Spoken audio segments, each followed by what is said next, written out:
സമകാലീനത്തില് നമ്മൾ ചർച്ച ചെയ്യുന്നത് SIR-മായി ബന്ധപ്പെട്ട ഒരു ക്ലാരിഫിക്കേഷനാണ്. അതിന് ഇപ്പൊ നമ്മളെ വാർഡിലെ BLO ആയിട്ടുള്ള അനിരുദ്ധൻ സാറ് നമ്മുടെ കൂടെ ഉണ്ട്. ബാക്കി കാര്യങ്ങളും സംശയങ്ങളൊക്കെ തന്നെ അനിരുദ്ധൻ സാറ് പറയും. നമുക്ക് എളുപ്പത്തിൽ ചെയ്യാൻ പറ്റുന്ന കാര്യങ്ങളേ ഉള്ളൂ. കോംപ്ലിക്കേഷൻ്റെ ആവശ്യമില്ലാതെ തന്നെ അനിരുദ്ധൻ സാറ് ആ ഫോമുമായി വെച്ചിട്ട് കാര്യങ്ങൾ പറയും.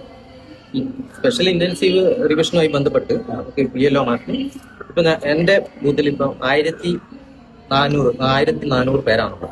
ആ 1400 പേരെടുത്തുള്ള ഫോം ഞങ്ങൾക്ക് ഇലക്ഷൻ കമ്മീഷൻ തന്നിട്ടുണ്ട്.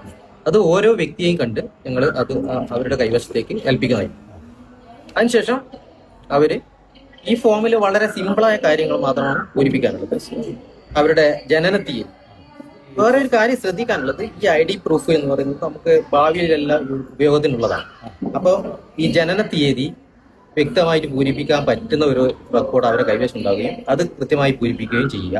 Aadhaar card number, mobile number, പിന്നെ പിതാവിന്റെ പേരും പിതാവിന്റെ EPIC number voters ID number, മാതാവിന്റെ പേര് അവരുടെ EPIC number voters ID number, പിന്നെ പങ്കാളി, പെണ്ണുങ്ങളാണെങ്കിൽ ഭർത്താവ്, ആണുങ്ങളെ ഭാര്യ, അവരുടെ പങ്കാളിയുടെ പേര്, അവരുടെ ID കാർഡ് ഉണ്ടെങ്കിൽ.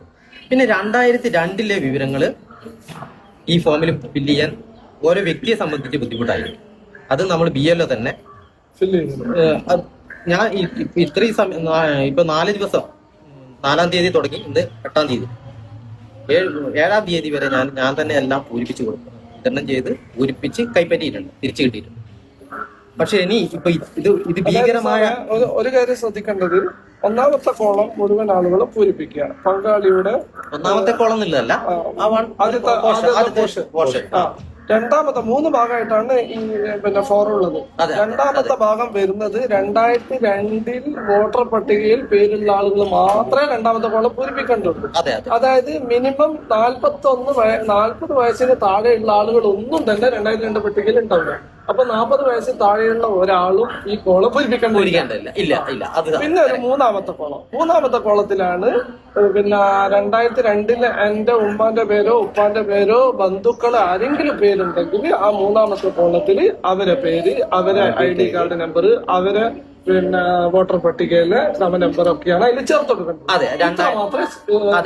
അത് വെച്ചാൽ മൂന്നാമത്തെ കോളത്തിൽ നമ്മള് സ്പെഷ്യൽ ഇന്റൻസീവ് റിവിഷൻ അവസാനമായി നടന്ന 2002 ഈ വോട്ടറുടെ ഏതെങ്കിലും ഒരു ബന്ധു, മാതാവോ പിതാവോ പിതാവിന്റെ സഹോദരനോ ആരെങ്കിലും ഒരാൾ ആ വിവരം ഈ മൂന്നാമത്തെ കോളത്തിൽ കൂടി ഫില്ല് ചെയ്ത് കഴിഞ്ഞാൽ നമ്മളെ ഈ ഫോം ഫില്ല് ചെയ്യുന്ന പ്രോസസ് കഴിയും. വളരെ കാര്യമാണ്. ഇതില് ഒരു കോംപ്ലിക്കേഷനോ നമുക്ക് ലഭിക്കാത്ത പ്രശ്നങ്ങളോ ഒന്നുമില്ല. നമുക്ക് ഈ കേരളത്തിൽ എവിടെയെങ്കിലും 2002 ഉള്ള അവരുടെ വിവരങ്ങൾ എടുക്കാനുള്ള ആപ്പ്, SIR-ന്റെ ആപ്പ് നമ്മൾക്ക് ഉണ്ട്, ഉണ്ട്. നമുക്ക് എവിടെയുള്ള ആളായാലും, നമ്മൾ നേരത്തെ തളിപ്പറമ്പ്, പിന്നെ കയറളോ, അവരിലുള്ള താമസിച്ചു വന്നവരൊക്കെ ചില കല്യാണം കഴിച്ചത് അങ്ങനെ വന്നിട്ട് കഴിച്ചായിരിക്കുമല്ലോ, അവരെ വിവരങ്ങൾ നമുക്കെല്ലാം കിട്ടിയിട്ടുണ്ട്. തളിപ്പറമ്പ് ചർച്ച ചെയ്തെടുത്ത് പൂരിപ്പിച്ച് തീർത്തിട്ടുണ്ട്. വളരെ അപൂർവമായ ആളുകളിന് മാത്രമേ ഈ കൂട്ടുകുടുംബങ്ങളിലൊന്നും പെടാത്ത ഒരാൾ, ഒരു ഒറ്റയാനായി നിൽക്കുന്ന ഒരാൾക്ക് മാത്രമേ കോംപ്ലിക്കേഷൻ ഉണ്ട്. അവർക്ക് ഇങ്ങനെ അത് അവർക്ക് എന്തായാലും ഒരു മാതാവോ പിതാവോ അല്ലെ പിതാവിന്റെ ഒരു സഹോദരൻ എന്തെങ്കിലും ഒരു റിലേഷൻ ഉണ്ടാവില്ലേ? അങ്ങനെ ഒരു റിലേഷൻ നമ്മൾ ഈ 1400 ആരും. അതുകൊണ്ട് ഞാൻ എനിക്ക് സംശയം, ഇത് ഓരോരുത്തർ 2025 വോട്ടർ പട്ടിക പേരുള്ള ആളെ പേരിലാണ് അതെ, 2005 ആ വോട്ടർ പട്ടിക അങ്ങനെ തന്നെ ഫോമായിട്ട് അടിച്ചിരിക്കുക. അവരെല്ലാവരും ഇതിലുണ്ട്. 2025 ഫോം ഉണ്ട്, ഫോമായിട്ട്.